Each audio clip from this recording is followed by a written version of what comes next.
Bonjour à vous, ici Séverine, j'espère que vous allez bien. Une vidéo très spéciale pour parler spiritualité, sexualité, amour sacré.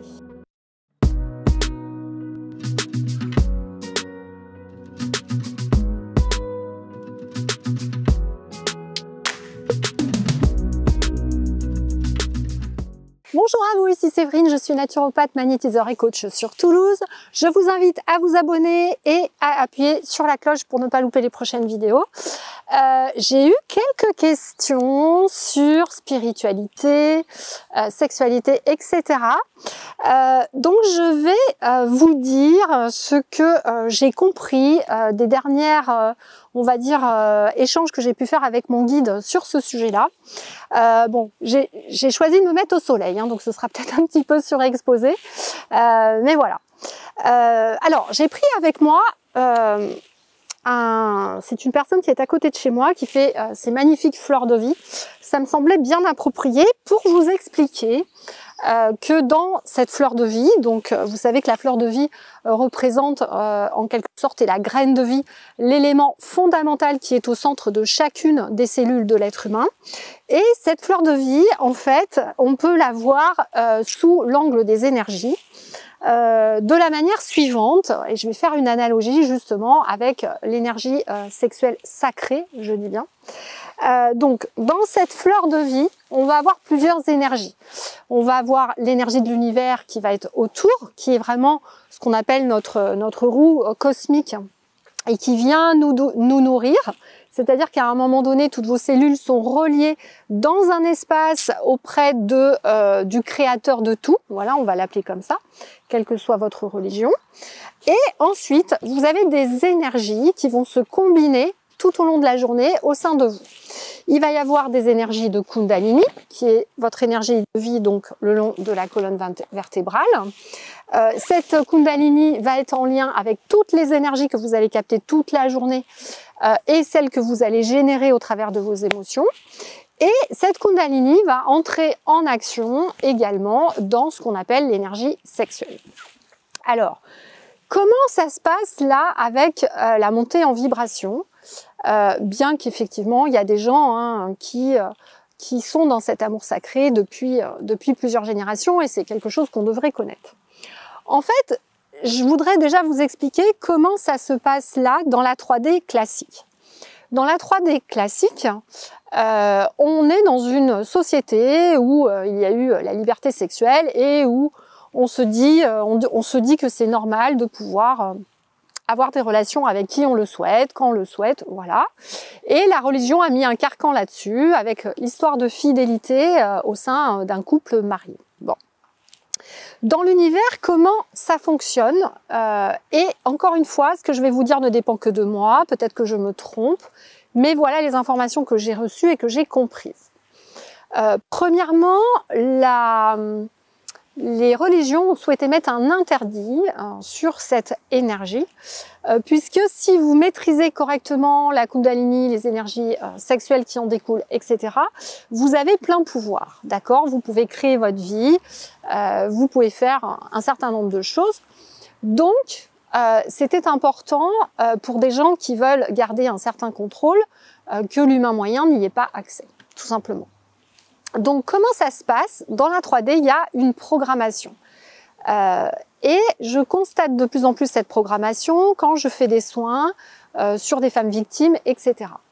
Donc, la première programmation dans la 3D, c'est vraiment, on a fait en sorte que l'énergie féminine et la femme soient vraiment à disposition de l'énergie masculine de l'homme. Très clairement, je ne vais pas aller plus loin là-dessus, je pense que vous vous en rendez compte, voilà. Donc ça, c'est une programmation 3D. Dans cette programmation 3D, le seul moyen qu'ont eu certains humains de reprendre le pouvoir grâce à cette énergie sexuelle, parce que comme vous le savez, ou vous ne savez peut-être pas, l'énergie sexuelle est une des énergies les plus puissantes. Elle permet d'avoir un certain pouvoir énergétique. Donc c'est quelque chose qui est très prisé, qui est utilisé, vous le savez, dans les guerres. Voilà, on va aller violer les femmes dans les villages, etc. Ça permet d'avoir de l'énergie, de dominer les gens, etc., etc. Aujourd'hui, dans cette phase d'ascension où on est, il y a des choses qui sont en train de se mettre en place. La première, c'est le fait de casser la croyance que certains spirituels n'avaient jamais de relations sexuelles, etc. Beaucoup de médiums qui se sont canalisés auprès du Christ, le Christ vous dit qu'il avait des relations, attention, sacrées avec Marie-Madeleine, et que c'était vraiment du sacré. Alors, qu'est-ce que je veux dire par du sacré? Ça relève un petit peu de certaines parties du tantra, pas tous, parce que je crois que le tantra est en train d'être dévié aussi. C'est vraiment entrer dans une communion sacrée avec quelqu'un, qui n'est absolument pas de la manipulation et qui n'est pas juste de retirer une jouissance grâce à l'autre personne. On n'est vraiment pas là-dedans. Donc c'est toute la différence qu'il y a entre l'amour sacré et puis l'amour lambda qu'on va faire juste pour rechercher du plaisir. Donc comment ça fonctionne? De ce que j'en ai compris, encore une fois, il y a donc déjà, pour être dans un amour sacré, c'est en général une âme que vous connaissez bien. Ça va être souvent une âme qui est dans votre famille d'âmes, ça va être quelqu'un avec qui vous avez vécu des vies antérieures, etc. Il va y avoir, quand c'est un vrai amour sacré, aucune relation de dépendance. C'est-à-dire qu'il ne faut pas le confondre avec un lien karmique. Un lien karmique, vous allez pas pouvoir résister. Quand vous allez rencontrer la personne, ça va être très puissant. Sexuellement, ça peut être une révélation aussi, où vous débloquez si vous étiez bloqué. Mais il y aura toujours une petite voix dans votre tête qui vous dira « Ah, mais il y a un truc qui va pas dans la relation, qui est malsain, ou finalement, quand je regarde la personne, elle me plaît pas complètement. » Enfin, il y a une petite voix, d'accord? Alors qu'un vrai amour sacré, il va vraiment y avoir une connexion fusionnelle avec aucun souhait de manipulation, aucune attente de l'autre. C'est, je ne sais pas comment expliquer, une communion naturelle. Comment ça se passe? Alors du moins dans ce que j'ai pu voir et que m'a expliqué mon guide. Donc ce sont des personnes, si c'est vous avez la chance peut-être de vivre avec votre conjoint et que ce soit une personne avec laquelle vous allez pouvoir réaliser cet amour sacré, il y a une fusion préalable, je ne sais pas comment le dire, des corps de lumière, des Merkabas. Donc les deux Merkabas se reconnaissent, donc c'est comme si vous aviez les deux fleurs de vie qui vont se reconnaître, qui vont refusionner et former cette même fleur de vie. Donc c'est vraiment comme si les énergies étaient parfaitement compatibles. Il va y avoir une fusion du corps de lumière, de l'aura, et ça va être dans quelque chose de très respectueux, de connecté à la source.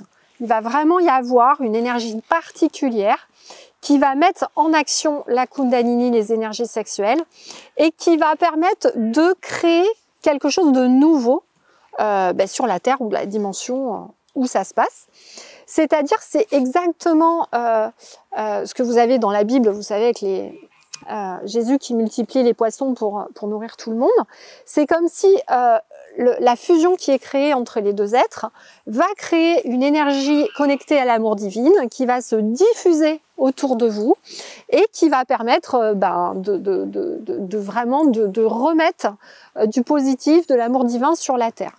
Donc c'est vraiment quelque chose qui est vu non pas comme une recherche juste de plaisir et d'amour animal initial, c'est vraiment une volonté de se remettre dans l'amour divin pour pouvoir évoluer vers des énergies beaucoup plus cristallines de la 12e dimension, puisqu'on a des cités de cristal dans la 12e dimension. Donc c'est vraiment quelque chose de différent. Ce que je voulais vous dire également qu'on constate, j'en parle dans la formation niveau 2 ou 3, je ne sais plus, lorsque vous allez croiser quelqu'un dans la rue, dans la 3D, dès lors que vous émettez un désir pour quelqu'un ou que vous avez une relation sexuelle avec une personne, il y a un cordon éthérique qui se crée entre vous deux. Ce cordon éthérique va aller entre les deux chakras de la personne et inconsciemment, vous continuez de vous pomper de l'énergie à distance. Voilà, il y a une certaine connexion qui se fait. Donc ça veut dire que si vous êtes quelqu'un qui sortez dans la rue et que vous rencontrez 10 personnes qui vous désirent, vous allez rentrer chez vous avec 10 cordons. Alors, où vous allez le sentir ou pas le sentir, plus on vibre haut, plus on le sent. Et ça fait pour moi partie des nettoyages énergétiques à faire. de couper régulièrement ces cordons qui se créent.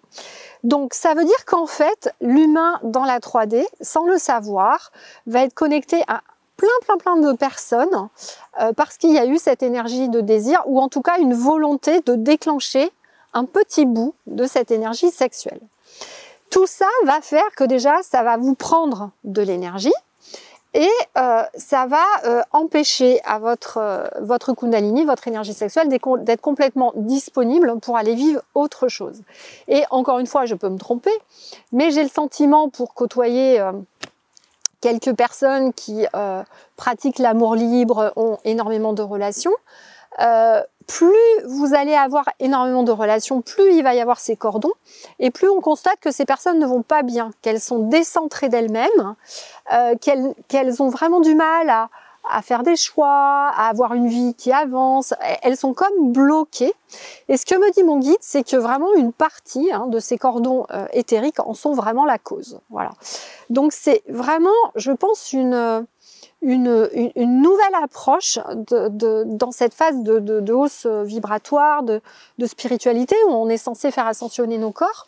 C'est quelque chose, à mon avis, qu'il ne faut pas prendre à la légère et qui me paraît important parce que c'est une des énergies qui va nous donner, qui va en fait faire ascensionner rapidement finalement votre corps physique. Voilà. Donc ça veut dire que quand on a un partenaire avec lequel on va avoir la chance d'être dans cette fusion, eh bien, vous allez voir que vous allez vous sentir de mieux en mieux, que vous allez avoir une bonne énergie, un bon moral et que les choses vont avancer tranquillement dans votre vie. Alors que quand c'est pas le cas et que c'est plutôt une relation de dépendance, bon, alors en plus je ne parle même pas des mariages où malheureusement mes clientes me disent qu'elles n'en ont pas du tout envie et qu'elles le font juste pour faire plaisir à leur mari, on va pas se le cacher, ça devient compliqué et là, non seulement vous allez avoir ce cordon dans votre chakra racine, mais en plus vous allez associer cette énergie sexuelle et cette Kundalini à quelque chose de négatif. Du coup, ça va carrément bloquer votre évolution et votre chemin d'âme et votre mission. Donc ça devient, je crois, quelque chose de très important, qui est peut-être négligé quand on fait de l'accompagnement auprès de personnes. Moi, je le vois parce que je me suis posé la question du coup en accompagnant des personnes en coaching là, vers leur mission de vie. Je pense que cette dimension, elle devient super importante pour bien gérer cette énergie de Kundalini, cette énergie sexuelle, voilà. Donc, voilà un petit peu ce que j'en comprends. Voilà la phase où on en est. Je pense que le fait de développer tout ce qu'on entend dire, ces amours libres, etc., qui existent depuis la nuit des temps, hein, on va pas se le cacher, ça ne date pas que d'aujourd'hui, mais ça ne va pas permettre, en mon sens, de faire évoluer la personne et on va plutôt retomber dans juste de l'instinct animal de reproduction.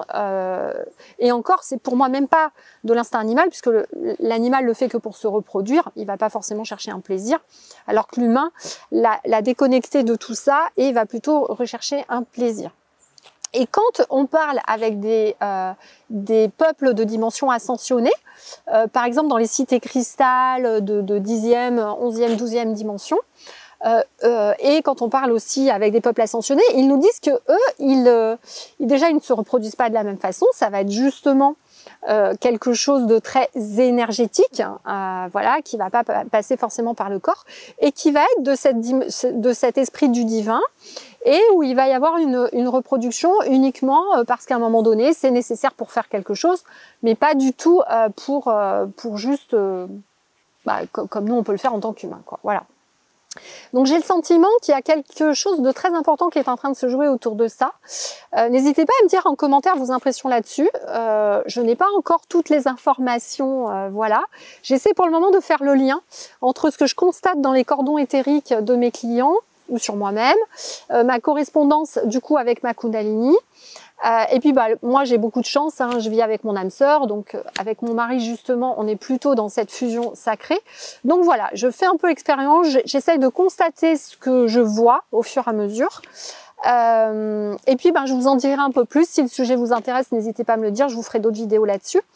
Mais en tout cas, j'ai vraiment eu le sentiment que là on passait dans une dimension où il fallait vraiment ne pas négliger cet aspect. où on a besoin de re-rentrer dans du sacré, vous voyez, dans de la fusion énergétique, dans considérer l'acte amoureux comme une fusion énergétique, voilà, et pas juste autre chose. Après, c'est un choix, chacun est libre. Vous pouvez, évidemment, si les gens choisissent de faire autre chose, il n'y a pas de souci.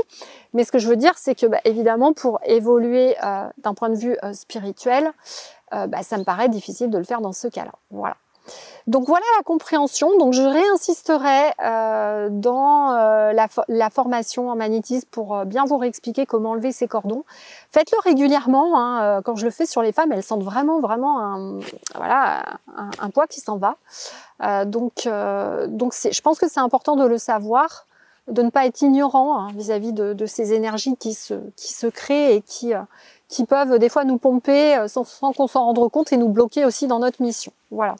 Je pense aussi que c'est pour ça qu'il y a de plus en plus de personnes qui sont courageuses et qui du coup se séparent de leurs compagnons parce qu'elles sentent bien que ça les empêche d'évoluer.